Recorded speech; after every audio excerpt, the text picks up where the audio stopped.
Yeah. One in the hand, one in the bag, bubbly. Look at the cash coming in. Come get your man, this little nigga bugging me. Just see the bag, quit all that jaw jackery. Fuck confidence. The holy grail. The entire masculinity industry is basically just a Trojan horse for confidence, and women are drowning in products and services that barely afford them an ankle-depth paddle in confidence so fragile that it can be removed with an ethanol wipe. I'd go so far as to say that confidence is the biggest industry in the world. Makeup, fashion, dating apps, social media. Hell, half the businesses in the world only exist because some guy got cucked one too many times in high school and grew up to be Bill fucking Gates. But what if I told you it was a dead end? Or as the Young Bucks would put it, the goal of confidence was chalked off rip. Everybody tells you that you can get more confidence, and then they sell you their methods. But you have to consider the possibility that they're all lying to you, and you're helping them. Because you want to believe that what you feel when you put on that new pair of shoes is confidence. Here's something your life coach will never tell you. You cannot get more confidence. Give up. Seriously, stop trying. It's never going to work. Why? Because the part of you that wants more confidence is the part of you that can never be confident. And the more time that you embody that aspect of self, the further you get from the state of being that you call confidence. Why do I put it in air quotes? Well, because confidence doesn't exist. It's a false positive. Fear exists, and what you consider to be confidence is just the lack thereof. But you're so delusional with your obsession with confidence that you've become terrified of fear itself.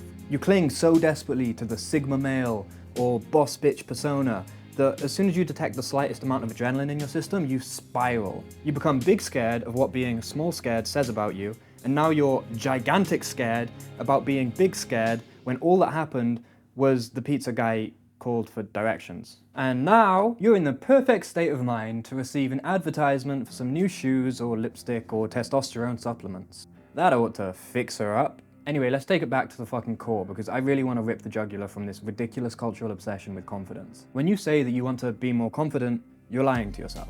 For example, say you're at a party with two people, your confident friend and a Navy SEAL. Your confident friend is the life of the party. They're everything you wish you could be, and you feel small in comparison.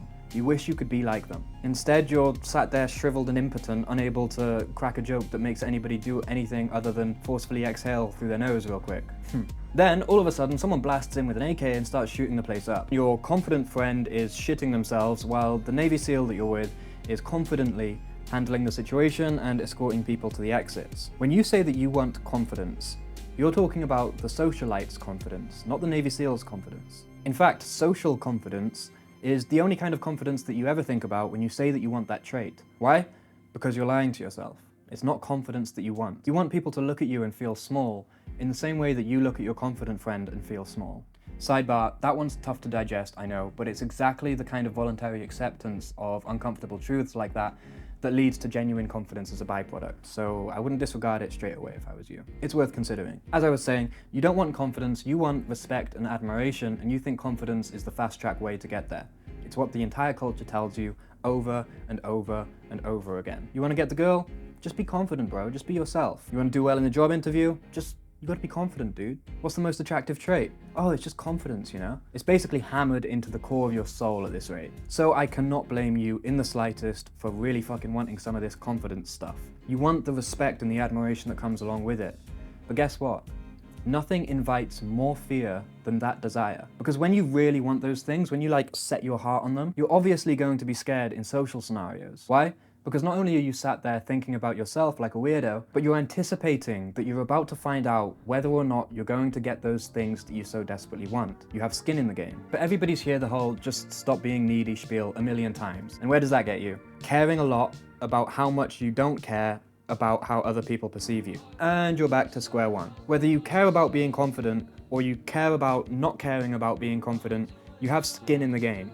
For this reason, there is no way to make yourself more confident. But people do go from super insecure and shy to genuinely confident. It happens all the time. So how do you explain this if it's impossible to make yourself more confident? Well, as a personal example, I used to have terrible social anxiety. And it was only when I gave up on trying to be more confident and accepted myself as the shy and insecure person did genuine confidence even begin to seep through the cracks of my psyche. The people who come out of their shell didn't make themselves more confident. Their confidence was merely a byproduct of other changes that happened within themselves. Changes that are hard to even tie to confidence confidence at all at first glance. And these changes are different for everyone. It's why you can't give one piece of advice that applies to everybody and makes them all more confident at once.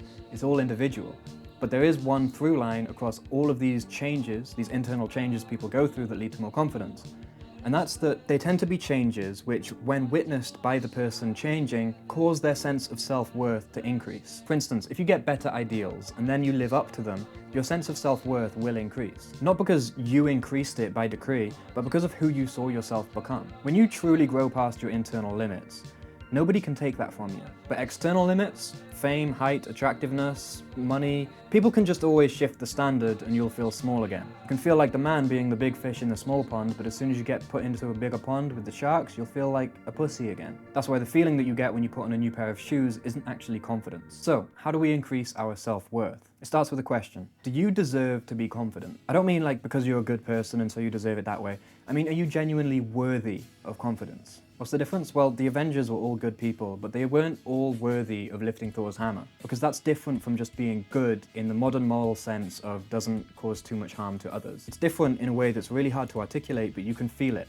Anyway, you can answer that question in one of two ways with varying degrees of certainty. Yes or no. Chances are, if you're watching this video and you're either Gen Z or millennial, then the internal felt sense was no. This can be for three main reasons. Reason number one, because you genuinely fall so far short of your own ideals that you have no evidence of your worthiness. Reason number two, because you're looking for evidence of worthiness in all the wrong places, like attractiveness or height or income, also known as having the wrong ideals. And reason number three, you are finding evidence of unworthiness in all of the wrong places, like past experience, social hierarchy, or the perceptions of others. And if you answered yes, you're either lying to yourself or you're being honest, in which case this video isn't for you. But for the rest of us, here's how we start fixing it. Step one, base the ideals to which you aspire on virtues that you can control, like honest and brave, instead of faculties that you can't, like hot and smart. Then, once those better dimensions, those virtues, genuinely matter to you, they have to genuinely matter to you. You can't just be like, yeah, I want to be brave, I want to be honest. You have to genuinely care about being those things. And then step two comes in.